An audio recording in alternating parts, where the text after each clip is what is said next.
Bismillahirrahmanirrahim. Alhamdulillahirabbil alamin. Wassalatu wassalamu ala asyrafil anbiya'i wal mursalin. Sayyidina wa habibina wa maulana Muhammadin wa ala alihi wa sahbihi ajma'in. Asyhadu an la ilaha illallah wahdahu la syarikalah wa asyhadu anna Muhammadan abduhu wa rasuluh. Faqad qala Allah ta'ala fi kitabihil karim wa huwa asdaqul qailin. A'udzu billahi minasyaitonir rajim. Bismillahirrahmanirrahim. Wattini wazzaituni watturi sinin wa hadzal baladil amin. Laqad khalaqnal insana fi ahsani taqwim tsumma radadnahu asfala safilin. Wa qala alaihi salatu wassalam, innallaha la yanzuru ila ajsamikum wala ila suwarikum walakin yanzuru ila qulubikum wa a'malikum. Haditsun sahihun rawahu Muslim an Abi Hurairah radhiyallahu anhu. Hadirin dan hadirat, Bapak dan Ibu yang dimuliakan oleh Allah, kita punya waktu terbatas, maka langsung saja kita mulai taklim ini seperti biasa dengan membaca Bismillahirrahmanirrahim. Tema yang akan kita berbagi, yang insya Allah mudah-mudahan bermanfaat bagi kita semua, khususnya bagi saya dan umumnya bagi kita semua, yaitu dimensi manusia. Manusia ini, siapapun manusia itu, dimanapun dia berada, bagaimanapun status sosial manusia itu terbagi dari 3 dimensi. Dimensi yang pertama yaitu dimensi fisik atau yang disebut dengan jasad. Dimensi yang kedua yaitu dimensi ruh atau nyawa. Dimensi yang ketiga adalah dimensi kehidupan manusia itu sendiri. Nah, kalau bicara tentang dimensi kehidupan yang sangat mempengaruhi kehidupan manusia, itu ada 3 hal. Al-qalbu, hati manusia itu sendiri. Al-aqlu, akal manusia itu sendiri. Dan an-nafsu, jiwa yang ada pada manusia itu sendiri. Nah, sekarang kita akan membahas dimensi yang pertama dulu, yaitu dimensi fisik manusia. Usikum wa nafsi wa iyaya bitaqwallah. Dalam satu hadis sahih yang diriwayatkan oleh Al-Imam Muslim dari sahabat Abi Hurairah radhiyallahu anhu yang saya baca tadi,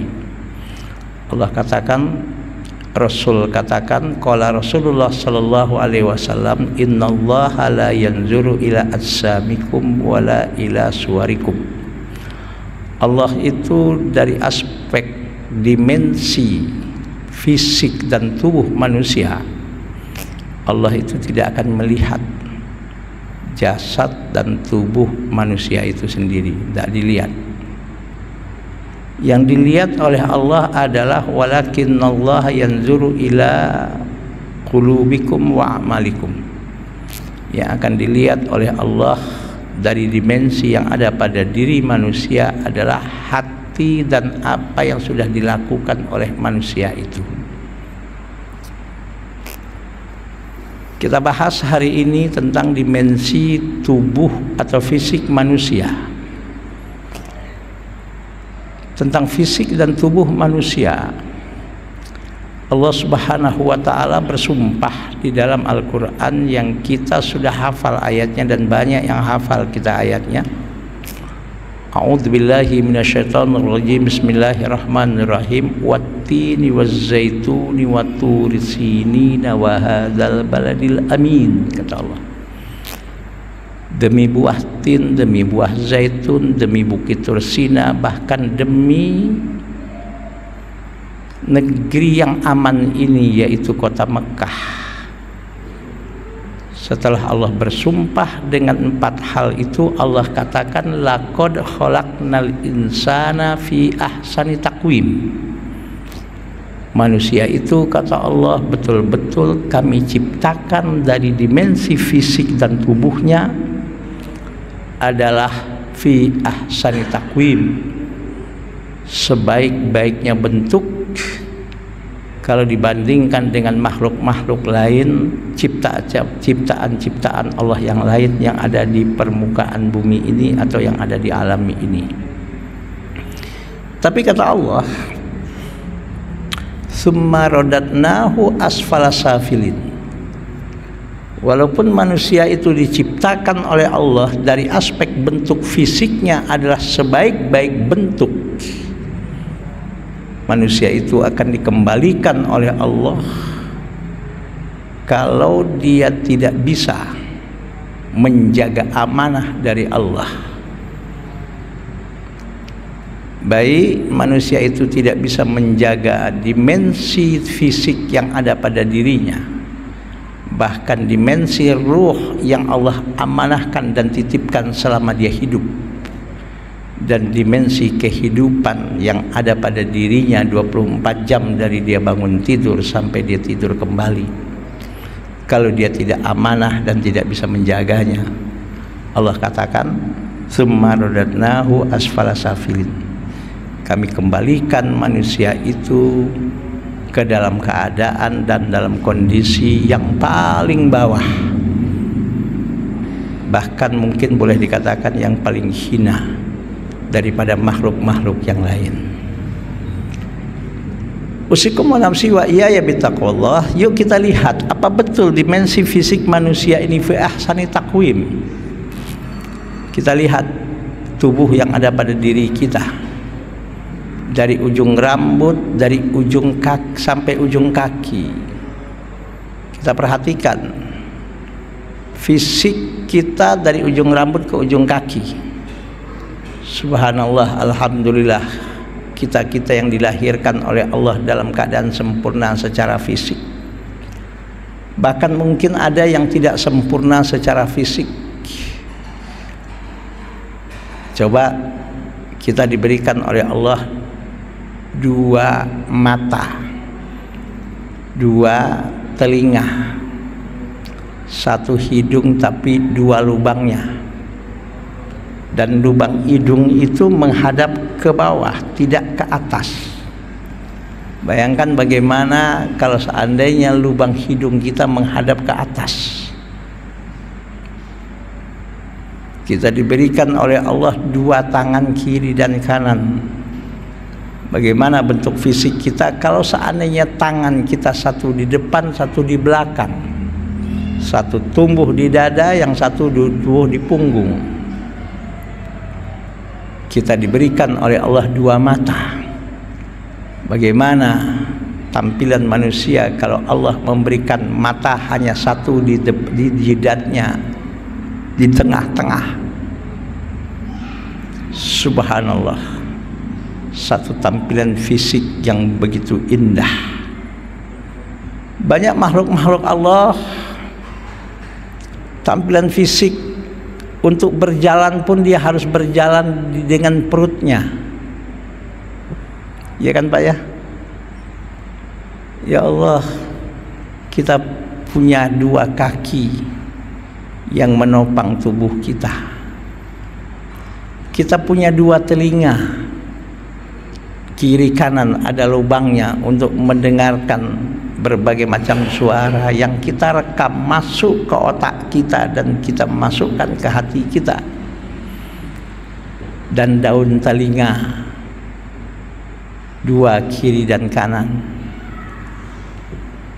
Dan daun telinga itu subhanallah berada di belakang lubangnya, tidak berada di depan lubangnya. Begitu indah tampilan fisik manusia. Ada manusia juga, kata Allah Subhanahu wa taala dalam surat Al-Hujurat ayat 13, A'udzubillahi minasyaitonirrajim, bismillahirrahmanirrahim. Ya ayyuhan nas, wahai manusia, siapapun kalian wahai manusia. Kalau yang pertama, laqad khalaqnal insana, lafadznya al-insan. Kalau kita belajar ilmu namanya ilmu bahasa Arab dan juga ilmu usul fikih. Al-insan di situ adalah isim mufrad, lafadz mufrad singular. Dalam kajian ilmu nahwu dan kajian ilmu usul fikih, apabila ada isim mufrad kemasukan alif lam lil jinsi, alif lam yang menunjukkan arti istighraq seperti al-insan, maka al-insan itu adalah lafadz yang menunjukkan arti umum tanpa batas. Jadi artinya adalah laqad khalaqnal insana, kami betul-betul telah ciptakan siapapun yang bernama makhluk manusia, suku apapun dia, bangsa apapun dia, ya, warna kulit bagaimanapun dia, hitamkah putihkah dia, fisiknya tinggi seperti orang Eropa, kulitnya hitam seperti orang Afrika, kulitnya hitam sekulitnya putih seperti orang Cina, orang Korea dan orang Jepang, matanya pun sipit, bentuk fisiknya tidak terlalu besar seperti orang Melayu, orang Indonesia, kulitnya sawo mateng, rambutnya keriting seperti orang Afrika, orang Papua. Semuanya manusia, kulitnya bagaimanapun, bentuk fisiknya bagaimanapun, tegap, tinggi, bule, bermata biru atau siapapun, pokoknya semua manusia, kata Allah, laqad khalaqnal insana, tanpa batas siapapun manusia di permukaan bumi ini. Allah katakan laqad khalaqnal insana fi ahsani taqwim. Allah ciptakan secara tampilan fisik manusia itu adalah sebaik-baik bentuk yang Allah ciptakan dibandingkan dengan makhluk-makhluk lain yang ada di permukaan bumi ini. Saya katakan tadi, tapi kalau manusia itu tidak bisa menjaga amanah dan titipan dari Allah itu, walaupun dia sebaik-baik fisik, sebaik-baik bentuk, dia akan dikembalikan oleh Allah kepada kondisi asfala safilin, yang paling hina, yang paling bawah, bahkan mungkin yang paling tidak bermanfaat, yang paling tidak ada artinya. Dan juga dalam surat Al-Hujurat Allah katakan apa kata Allah? A'udzubillahi minasyaitonirrajim. Bismillahirrahmanirrahim. Ya ayyuhan nas, wahai manusia. Nah, ada juga kaidah dalam ilmu usul fikih bab tentang lafadz yang menunjukkan arti umum. Innal khitaba bimithli ya ayyuhan nas yashmalul kuffar. Setiap lafadz yang ada dalam Al-Quran maupun mungkin hadis qudsi misalnya, yang di situ ada ungkapan lafadz an-nas, maka lafadz an-nas ini yashmalul kufar, yang menjadi objek dan sasaran bukan hanya orang beriman, tapi orang kafir pun yang tidak beriman pun menjadi objek sasaran dari apa yang Allah katakan ini. Apa kata Allah? Ya ayyuhan nas, hai manusia, kafirkah anda, berimankah anda? Ya, inna khalaqnakum min zakari wa unsa, kami ciptakan kalian berasal dari dua jenis kelamin, laki-laki dan perempuan. Siapapun kecuali tiga manusia, Nabi Adam, Hawa, dan Isa alaihissalam. Selain tiga manusia ini di permukaan bumi ini, semua diciptakan oleh Allah berasal dari makhluk yang bernama manusia jenis kelamin laki-laki dan perempuan. Inna khalaqnakum min zakari wa untha wa ja'alnakum syu'uban. Dari dua jenis kelamin laki-laki dan perempuan itu dikembangkan oleh Allah berbangsa-bangsa. Kalau kita baca ilmu tentang sosiologi, tentang kemanusiaan, apalagi dari segi warga negara, warna kulit, macam-macam manusia ini. Belum lagi ditinjau dari aspek bahasa dan dialek mereka, macam-macam manusia ini. Di Indonesia pun saya pernah baca tentang ilmu sosiologi tentang manusia bangsa Indonesia, ya, dari aspek dialek saja. Itu dialek yang ada di Indonesia ini tidak kurang 600 dialek, Pak, kalau dari segi dialek bahasa yang ada di negeri ini. Ya, sama-sama Betawi aja deh, coba deh. Ya, sama-sama Betawi, Tanah Abang sama Pasar Minggu. Dipanggil tuh beda itu kalau nyautnya. Kalau orang Tanah Abang dipanggil nyautnya bek. Orang Pasar Minggu ya katanya. Orang Tanah Abang bilang yang namanya iseng tuh jahil, gangguin orang mulu, iseng aja lu katanya. Tapi kalau orang Betawi Pasar Minggu atau Lenteng Agung, iseng itu bukan jahil, bukan gangguin orang mulu, takut. Padahal sama-sama Betawi. Belum lagi Betawi Depok, ada bahasa istilah bagen lah, ya Pak ya. Orang Bojonggede, lu sakit baik lo katanya, makan baik, tidur baik, sakit baik, apalagi Pak, kerja baik lo katanya. Apa aja baik lah. Belum lagi Betawi Kebenjeruk atau Kebayoran Lama di sana lah, Bujubuneng lu tong lah, ngapa aja lu ya, emang ngapa? Itu baru dialek yang ada di Betawi, Pak. Belum lagi dia ada di Jawa Barat, Jawa Tengah, Jawa Cirebon berbeda dengan Jawanya Brebes. Belum ada Jawa Timur lagi, bahasanya Jember dengan bahasa Surabaya lain lagi Jawanya. Belum lagi bahasa Sumatera Barat misalnya, Minang Bukit Tinggi dengan Minang Payakumbuh dialeknya lain. Belum lagi Minang Kota Padang, belum lagi pesisir. Subhanallah. Itulah manusia. Dari aspek fisik Allah ciptakan bermacam-macam, bahkan berbangsa-bangsa. Bahkan gak cukup hanya berbangsa-bangsa, Allah katakan, apa kata Allah? Wa ja'alnakum syu'uban wa qabaila. Dikembangkan lagi oleh Allah bersuku-suku. Kita di Indonesia ini saja suku banyak banget, Mbak. Di Pulau Jawa apa yang ada? Nggak ada, coba lihat. Suku Sunda, suku Betawi, suku Jawa, suku Madura, ya Pak ya, macam-macam. Di Kalimantan, di Sumatera.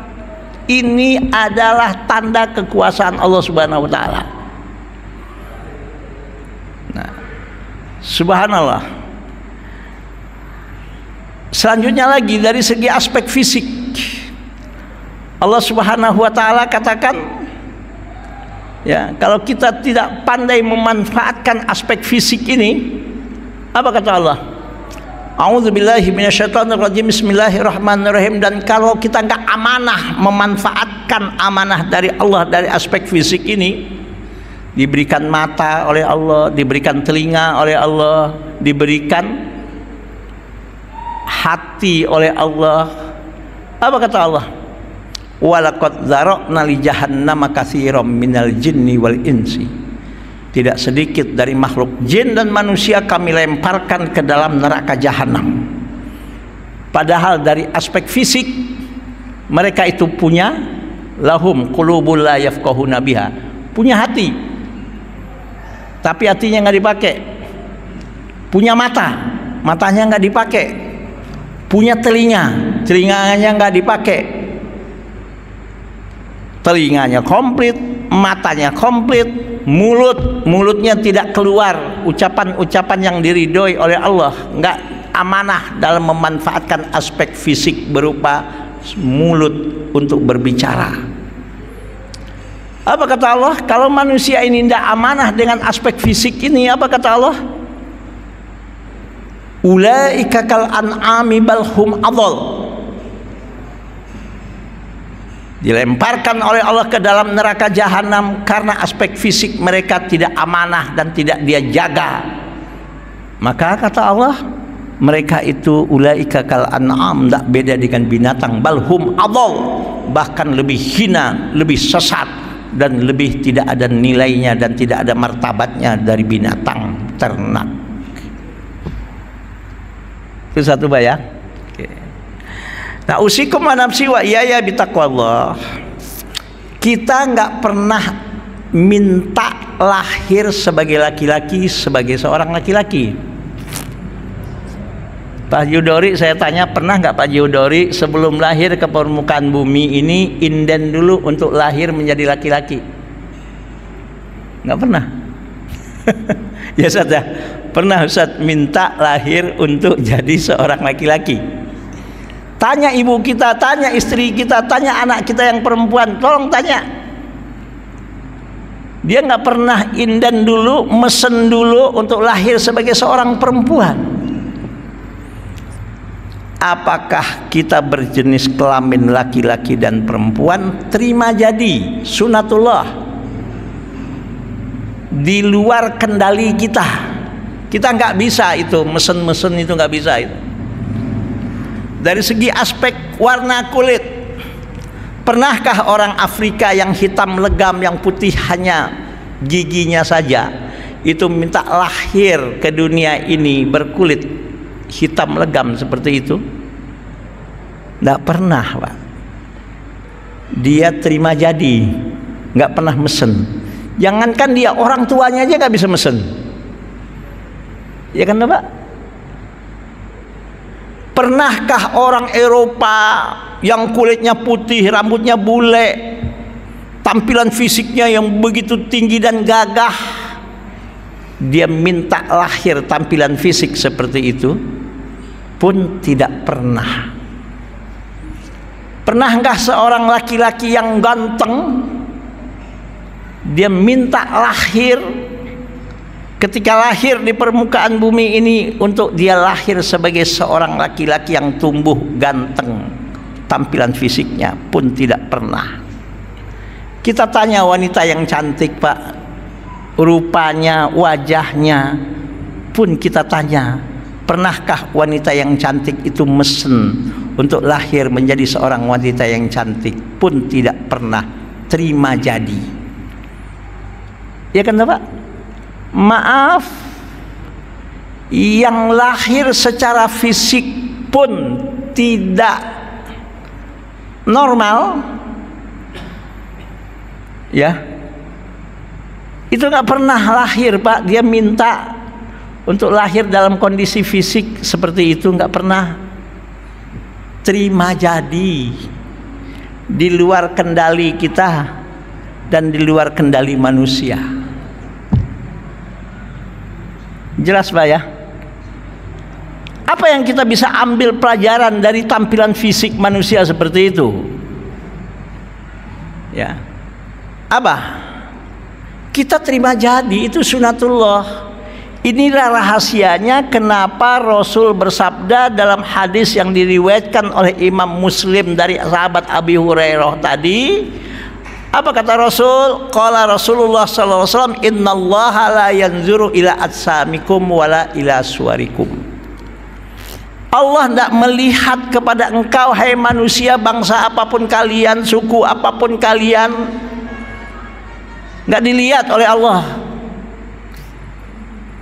Ya, nasab kalian siapapun nggak pernah dilihat oleh Allah. Pernahkah orang yang, maaf, bernasab Arab dan bernasab Ajam, orang Arab atau bukan orang Arab, dia minta untuk lahir jadi orang Arab dan dia minta lahir untuk bukan menjadi orang Arab? Terima jadi, Pak. Makanya Rasulullah pun bersabda dalam satu hadis, la fadla li arabin ala ajamin illa bitaqwa. Nggak ada keistimewaan antara orang Arab maupun bukan orang Arab, kecuali yang membedakan dia istimewa di hadapan Allah adalah ketakwaannya kepada Allah Subhanahu wa taala. Oke, Pak. Jadi yang dilahirkan oleh Allah laki-laki ganteng, alhamdulillah, syukuri. Alhamdulillah saya ganteng. Nah, Pak Haji Agus ganteng nggak ya? Pak Haji Agus Minimal kata istrinya, oh gak ada yang paling ganteng kecuali Pak Agus ya, Pak Agus ya. Alhamdulillah. Yang dilahirkan sebagai wanita cantik, syukuri, alhamdulillah saya cantik. Yang dilahirkan oleh Allah secara tampilan fisik, kulitnya hitam legam pun bersyukur, alhamdulillah saya lahir dalam kondisi seperti ini. Nggak boleh menyesal dan nggak boleh minder, nggak ada cerita minder, itu nggak ada. Bahkan mungkin ada orang yang secara fisik dari lahir cacat. Ada. Bahkan maaf Pak, orang yang lahir secara fisik sampai dewasa cacat secara tubuh, bisa jadi bahkan lebih hebat, lebih banyak talentanya dan lebih banyak kemahirannya dan kebisaannya daripada orang yang lahir kadang-kadang secara fisik normal. Bukan cuma sekedar lebih hebat dan multi talenta, bahkan rezekinya bisa jadi kadang-kadang lebih banyak orang yang cacat secara fisik rezekinya daripada yang normal. Betul nggak Pak? Ya Allah, Allah menunjukkan kekuasaannya. Makanya itu dalam Islam secara fisik kita nggak boleh minder Pak. Bagaimanapun bentuk fisik kita, bagaimanapun bentuk warna kulit kita, bagaimanapun dan siapapun kita, keturunan bangsa dan suku apapun kita, nggak boleh mentang-mentang keturunan tertentu merasa hebat, nggak boleh. Mentang-mentang fisiknya gagah, gede, ganteng, sombong, nggak boleh. Mentang-mentang maaf, secara fisik mungkin kurang ganteng, mungkin kurang cantik, minder, nggak boleh. Kenapa? Karena secara fisik itu semua di luar kendali kita. Kita terima jadi. Dan itu pun maka Rasul berkata, innallaha la yanzuru ila atsamikum wala ila suwarikum. Allah nggak lihat bentuk fisik kita, mau tinggi, tegap, mau ganteng, mau pendek, mau kulit hitam, mau kulit sawo mateng, apalagi Pak, nggak dilihat oleh Allah. Mau bangsa apapun kamu, mau keturunan apapun kamu, oleh Allah nggak dilihat bentuk fisik kita, nggak dilihat oleh Allah. Mau rambut keriting, mau rambutnya lurus, mau rambutnya bule, nggak dilihat oleh Allah. Karena itu semua di luar kendali manusia yang diciptakan oleh Allah. Tapi yang pasti bentuk fisik manusia Allah katakan laqad khalaqnal insana fi ahsani taqwim. Dan dahsyatnya lagi ada satu ungkapan kata hikmah yang mengatakan begini, la tahtaqir mandunaka falikulli syai'in maziyatun. Jangan kau hina, jangan kau remehkan, jangan kau anggap kecil orang yang mungkin kau anggap tidak ada apa-apanya. Gak boleh. Orang yang kita anggap gak ada apa-apanya pun, orang yang kita anggap kecil pun, orang yang kita anggap maaf di bawah kita pun, kita nggak boleh hina, nggak boleh jatuhkan. Kita nggak boleh oleh Allah Subhanahu wa Ta'ala mencaci maki mereka, nggak boleh, karena itu adalah di luar kendali mereka. Kenapa? Karena Allah bilang la tahtaqir mandunaka falikulli syai'in maziyatun. Setiap manusia pasti diberikan oleh Allah kelebihan, keistimewaan yang bisa jadi kelebihan yang ada pada orang yang kita anggap kecil, kelebihan yang ada pada diri orang yang kita anggap gak ada apa-apanya, ternyata dia punya kelebihan. Subhanallah, yang mana kelebihannya itu justru kekurangan yang ada pada diri kita, yang kadang-kadang kita tidak bisa dan mungkin gak akan pernah bisa seperti dia. Dasar ya Pak ya. Nah, kenapa lagi tampilan fisik kita nggak boleh sombong dengan tampilan fisik, mentang-mentang ganteng, sombong dengan tampilan fisik, mentang-mentang cantik. Maaf, naudzubillah, minder, nggak punya percaya diri, mentang-mentang secara tampilan fisik mungkin tidak seganteng orang. Makanya dalam surat Al-Hujurat ayat 13 tadi Allah katakan, ya ayyuhan nas, wahai manusia, berimankah kau, tidak berimankah kau, siapapun kalian, hei manusia, inna khalaqnakum min dzakari wa unsa, kalian aku ciptakan dari dua jenis kelamin, laki-laki dan perempuan. Wa ja'alnakum syu'uban wa qabaila, dan aku kembangkan kalian yang tadinya dari dua jenis kelamin, laki-laki dan perempuan itu berbangsa-bangsa dan bersuku-suku. Tapi Allah katakan apa? Lita'arofu. Nah, ini yang paling penting, Mbak. Kenapa Allah beda? Kenapa Allah buat kita bermacam-macam tampilan fisik? Kenapa kita dibuat oleh Allah bermacam-macam talenta dan kelebihan? Lita'arofu. Lita'arofu, Pak. Nah, lita'arofu ini ada dua penafsiran ulama dalam kitab tafsir mengatakan, penafsiran pertama, lita'arofu, agar kalian yang berbeda-beda, bersuku-suku, berbeda latar belakang, berbeda-beda talenta dan kelebihan, berbeda-beda mungkin dari aspek keturunan dan sebagainya, berbagai macam perbedaan yang di luar kendali. Itu Allah katakan, kenapa Allah ciptakan berbeda-beda? Lita'arofu, agar kalian untuk saling kenal mengenal di antara kalian. Untuk saling kenal mengenal. Saya sering katakan kata mengenal itu hasil dari 4 proses. Dan ini pernah saya dialog dengan seorang ahli bahasa, profesor doktor di Dewan Bahasa, Pak, di Romangun, kantornya di samping UNJ. Saya dulu sering memberikan ceramah pengajian di kantor ini, Pak. Saya ketemu seorang ahli bahasa, profesor doktor dalam bidang bahasa. Dia ngajak saya dialog. Subhanallah. Ya, Pak Ustadz, boleh nggak kita dialog? Dialog apa, Pak Prof? Saya bilang, ya cuman sekedar mudah-mudahan ini bermanfaat untuk Pak Ustadz. Apa itu? Arti makna kata mengenal, dia bilang. Ya, dalam bahasa Arab mengenal itu ma'rifah. Ya, mengenal. Makanya itu kalau kita belajar ilmu tasawuf, ya, tingkatan paling tinggi dalam tasawuf itu ma'rifatullah, mengenal Allah. Dan inti ibadah haji, ya, inti daripada rukun haji. Nah, ini saudara-saudara kita doakan, Pak, sudah mulai berangkat ke tanah suci. Ya, keluarga kita, saudara kita ingin ibadah haji, kita doakan mudah-mudahan sehat walafiat, selamat, dapat haji mabrur, dimudahkan oleh Allah dalam perjalanan hajinya. Bagi yang belum pernah haji, mudah-mudahan diberikan kemudahan dan kesempatan oleh Allah minimal 1 kali dalam umurnya sebelum menghadap kepada Allah Subhanahu wa taala. Ya, kita doakan. Al-Fatihah. A'udzubillahi minasyaitonirrajim. Bismillahirrahmanirrahim. Alhamdulillahirabbil alamin, arrahmanir rahim, maliki yaumiddin.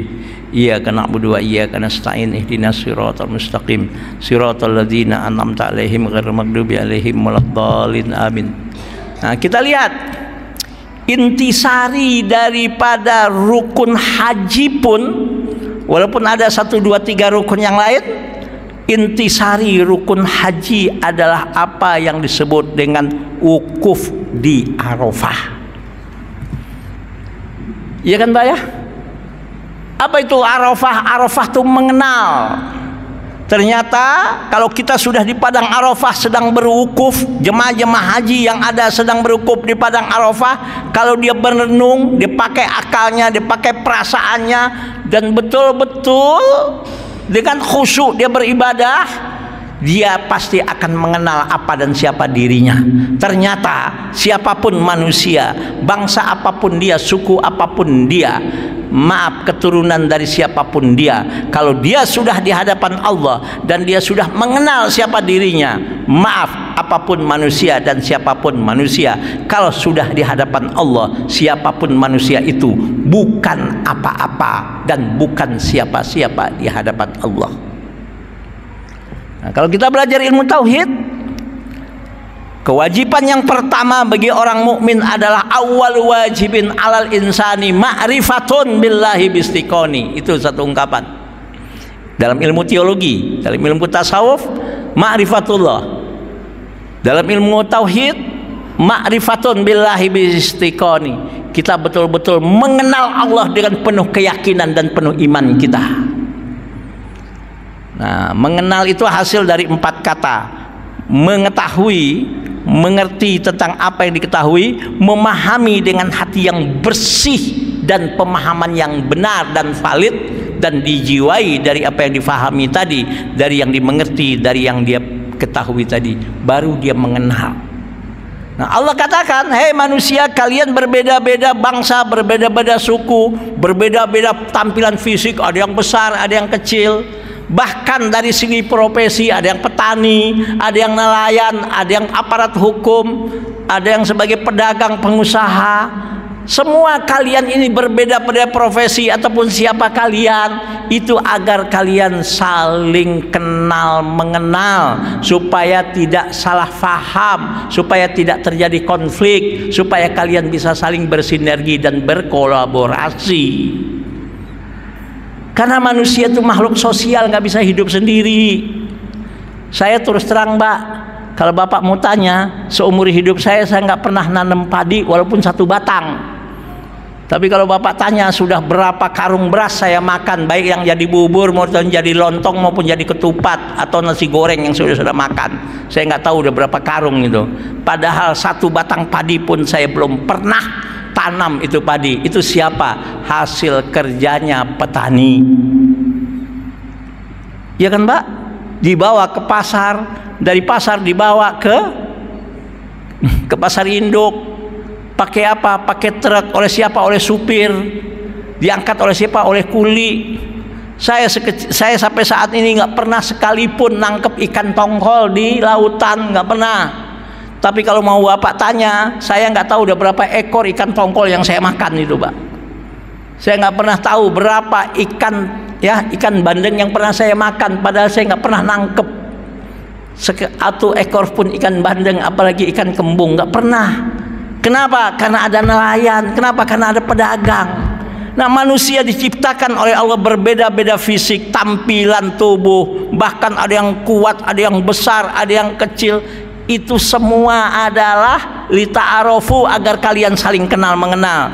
Jangan sampai terjadi konflik di antara kalian. Yang kedua, ulama menafsirkan lita'arofu itu apa? Lita'arofu agar di antara kalian, hei manusia yang berbeda warna kulit, berbeda fisik, berbeda apalagi, Pak? Profesi, berbeda bangsa, berbeda suku, itu di luar kendali kalian. Kita nggak pernah mesen lahir jadi laki-laki, perempuan nggak pernah mesen lahir sebagai seorang perempuan, seorang gadis cantik nggak pernah mesen dia menjadi seorang gadis cantik, betul kan, Pak? Seorang laki-laki ganteng, tegap fisiknya nggak pernah mesen dia lahir berbentuk fisik seperti itu. Itu di luar kendali dia.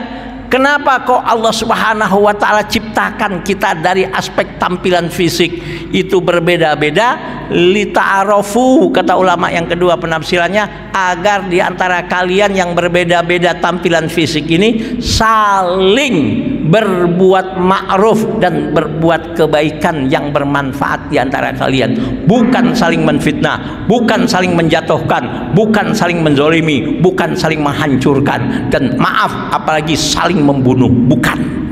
Itu udah keluar dari nalar sehat. Jelas, Pak? Subhanallah. Makanya Allah bilang wa annallaha laisa bizzallamin lil abid. Hukum Allah itu sama sekali nggak pernah menzolimi hamba-hambanya, baik hambanya yang soleh maupun yang nggak soleh, baik hambanya yang baik maupun yang nggak baik, bahkan baik hambanya beriman maupun tidak, hukum Allah yang Allah tetapkan, yang disampaikan oleh para nabi dan rasul dalam menyampaikan risalahnya, sama sekali tidak ada yang menzolimi manusia tersebut.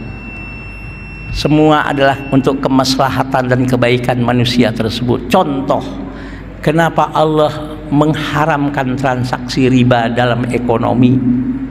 Karena Allah gak mau melihat ya hamba-hamba Allah ini ada yang jadi korban dan ada yang dikorbankan dengan konsep ribawi. Kenapa konsep ribawi, sadar atau tidak sadar, membuat manusia jadi sadis dan kejam dan hilang rasa perikemanusiaannya? Kenapa Allah mengharamkan yang namanya darah mengalir dikonsumsi walaupun dari binatang yang halal dagingnya, seperti darah sapi, darah kambing, darah ayam? Karena ternyata dengan kemajuan teknologi dan ilmu pengetahuan, kalau kita sakit pergi ke dokter, ambil darah kita cuma sekian mili, masukkan ke laboratorium, dalam sekian waktu, tidak sampai mungkin 1 jam, sudah terdeteksi apa penyakit apa yang bersarang dari tubuh kita. Kalau dimakan itu darah yang mengalir dari binatang itu tempatnya penyakit. Allah nggak mau menzolimi, Allah nggak mau menyengsarakan, Allah nggak mau kita mengkonsumsi penyakit. Maka walaupun dagingnya halal itu sapi, walaupun dagingnya halal itu kambing, walaupun dagingnya halal itu ayam, darahnya diharamkan untuk dikonsumsi. Wah, inilah sebabnya Pak, kenapa Allah tidak melihat tampilan fisik. Nah, yang tampilan fisiknya ganteng gagah, alhamdulillah, bersyukur. Yang tampilan fisiknya biasa-biasa, tetap alhamdulillah, bersyukur. Yang tampilan fisiknya sebagai wanita cantik, primadona di kampung, di tempat dia tinggal, alhamdulillah, bersyukur. Yang tampilan fisiknya biasa-biasa saja, bahkan mungkin pendek, hitam, bersyukur. Allah nggak ngelihat ke situ, dan itu pun di luar adalah kendali kita. Dan Allah yang dilihat bukan tampilan fisik, tapi adalah apa yang ada di hati dan apa yang kita lakukan. Saya rasa cukup ya. Mudah-mudahan apa yang kita bahas menjadi ilmu yang bermanfaat. Mudah-mudahan ridho, rahmat dan keberkahan dari Allah senantiasa dilimpahkan oleh Allah dalam kehidupan kita. Dan insya Allah ini adalah yang pertama, dimensi fisik. Nanti kita akan bicara dimensi manusia dari aspek dimensi roh yang ada pada diri dan tubuh manusia. Yang terakhir nanti kita akan bicara dimensi kehidupan yang dipengaruhi oleh 3 hal, oleh hati, akal dan jiwa yang ada pada manusia itu sendiri. Maaf lahir dan batin. Subhanakallahumma wa bihamdika asyhadu an la ilaha illa anta astaghfiruka wa atubu ilaik. Sebelumnya itu ada mungkin sedikit informasi dari saya. Pondok Pesantren Nurul Ilmi Bojonggede Bogor insyaallah masih membuka pendaftaran santri baru untuk tingkat sanawiyah dan aliyah. Ya, insyaallah.